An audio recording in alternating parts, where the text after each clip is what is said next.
With all sense of humility, I say, sir, as a prosecutor, that this court has no discretion in that regard, and that the only sentence that your lordship will impose for counts 1, 2, 4, 5, and 6 is death sentence. This is the moment that changes everything.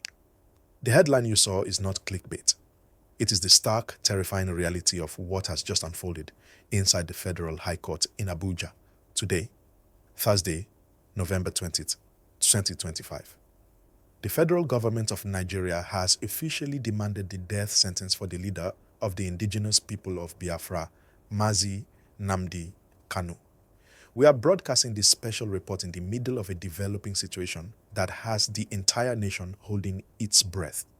If you are just tuning in, we are witnessing history, but it is the kind of history that comes with heavy boots and a tense atmosphere. Justice James Omotosho has delivered his judgment on the 7-count terrorism charge. He has convicted Nnamdi Kanu on all counts. But the shocker, the part that has sent ripples from Abuja to Umuahia, from Lagos to London, is the submission by the prosecution counsel. They are not asking for life imprisonment. They are not asking for 20 years. They have stood up in open court and demanded the ultimate penalty, death. Let's break down exactly how we got here because the details are crucial. Remember that Nnamdi Kanu and his legal team took a massive gamble. They refused to open a defense. They stood on the argument that the court had no jurisdiction and that the laws being used to try him were invalid. They folded their arms and let the prosecution call their witnesses and close their case without firing a single shot in return during the defense phase. They believed the case was empty. Today, Justice Omotosho shattered that belief.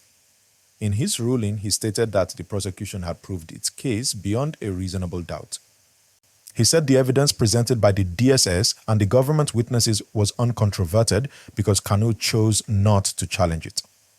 Silence in this court was taken as an admission of guilt. The atmosphere in the courtroom was described as graveyard silence when the prosecution made their demand. They cited the Terrorism Prevention Act, arguing that the nature of the offenses, which include treasonable felony and acts of terrorism that led to the loss of lives and destruction of public property, warrants the death penalty. They are arguing that this is necessary to serve as a deterrent to others. Now, we are currently in a breaks period. The court has gone on a short recess and is expected to reconvene at 3:50 p.m. today to deliver the final sentencing. This window of time is the most dangerous and tense period we have seen in the Southeast for years. The question on everyone's mind is, will Justice Omotosho actually grant this request?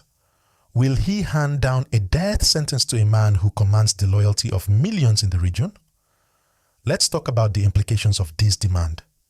It completely ignores the political solution that many leaders, including the late Ohanaeze President General Emmanuel Iwanyanwu, and numerous governors have been begging for. Just weeks ago, we had prominent voices like Kenneth Okonkwo and even some members of the House of Representatives calling for the president to temper justice with mercy, to use a political release to heal the nation. This demand for a death sentence is the government slamming that door shut and locking it. It sends a message that the Tinubu administration is choosing the hard power approach. They are looking to decapitate the movement legally and literally, but we have to look at the reaction. The legal team of Nnamdi Kanu, led by barrister Aloy Ejimakor, is reportedly in shock but defiant. They are already preparing to file an immediate appeal. They argue that this conviction is a miscarriage of justice because Kanu was denied a fair hearing. Remember the arguments about him not having access to his files and being unable to prepare for his defense? They are going to use that as the cornerstone of their appeal to the Supreme Court. They are telling their supporters, do not panic. This is not the end. It is just the end of the first half. However, the streets might not wait for the Supreme Court. We are already receiving reports of heightened security checkpoints in Aba, Onitsha, and Enugu. The fear is that this death sentence headline alone, even before the judge pronounces the final sentence, could trigger a wave of unrest. The sit-at-home enforcers, who have been relatively quiet recently, might use this as fuel to lock down the entire region. We are looking at a potential economic paralysis of the Southeast if this situation is not managed with extreme care. And this brings us to a very important related talk. We need to ask ourselves, does the death penalty actually kill an ideology? History tells us that when you make a martyr out of a leader, the movement often becomes more radical, not less. Look at the history of similar struggles globally.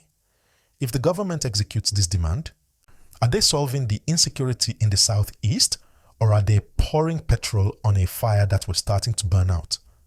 There are many who argue that Kanu alive and in custody is a bargaining chip, but Kanu sentenced to death becomes a symbol that no negotiation can touch. We also have to consider the international angle. Nnamdi Kanu is a British citizen. His family has been crying out to the UK government to intervene. With the death sentence now on the table, the diplomatic pressure on the UK to say something will skyrocket. Can the British government stand by and watch one of its citizens face execution in a trial they have previously expressed concerns about? This might force a diplomatic row between Abuja and London. As we count down the minutes to 3:50 p.m., the tension is thick. The judge has a choice. He can agree with the prosecution and impose the death penalty. He can choose life imprisonment, or he can choose a lesser term of years. But the fact that the federal government asked for death is the headline that will define this administration's relationship with the Southeast for a generation. It is a declaration of total war on the IPOB structure. The security around the court is unprecedented. We have seen images of masked DSS operatives, anti-riot police, and armored personnel carriers surrounding the Federal High Court. They are not taking any chances. They know that the moment that sentence is read, the news will travel at the speed of light. If you are finding this update valuable and you want to be the first to know what the judge decides at 3:50 p.m., please smash that like button and subscribe to the channel right now. Turning on the notification bell is critical because we will be going live the moment the judge steps back into the courtroom. You do not want to miss that notification. Let's also spare a thought for the average citizen in the Southeast right now. The trader in Ariaria Market, the student in Unizik, the driver on the Enugu Port Harcourt Expressway, they are the ones who will suffer the backlash of today's events. They are the ones who will face the roadblocks and the potential curfew. It is a heavy day for Nigeria. So what do you think will happen? Will the judge be bold enough to grant the death sentence? Or will he try to find a middle ground to save the country from chaos? Drop your predictions in the comments below. This is a conversation we need to have. We are monitoring the situation minute by minute. The prosecutors are confident. The defense is preparing for war at the appellate court, and the nation watches. Stay tuned, stay safe, and keep your eyes on this channel.